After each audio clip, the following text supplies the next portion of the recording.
హరీష్ రావు డబ్బులతో సిద్దిపేటను పాలిస్తున్నారని Medak BJP parliament అభ్యర్థి రఘునందన్ రావు అన్నారు. సిద్దిపేట జిల్లా కేంద్రంలోని రూరల్ పోలీస్ స్టేషన్ నుంచి పాత బస్టాండ్ వరకు భారీ బైక్ ర్యాలీ నిర్వహించారు.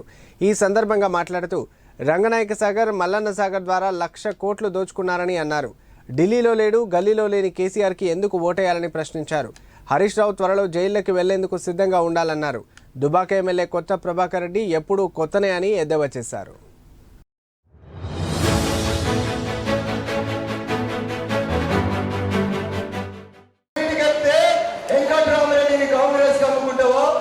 పొంగులేటి శ్రీనివాసరెడ్డి కమ్ముకుంటావా?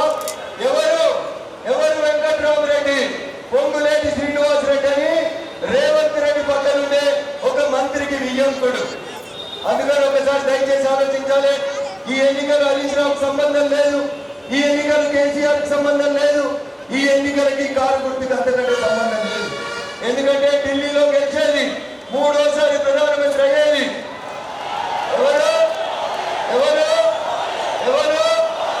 మరి 10 ఏళ్ళు కారు గుర్తాయి. నేను కొత్త ప్రభాకర్ రెడ్డి ఆయన పేరు. ఎప్పుడు కలిసినా నీ పేరేమో ఉండే, ఈ ఓటర్ పేరేమో ఉండే అని అడుగుతాడు. ఎన్నిసార్లు కలిసినా ఆయన జీవితమే కొత్త.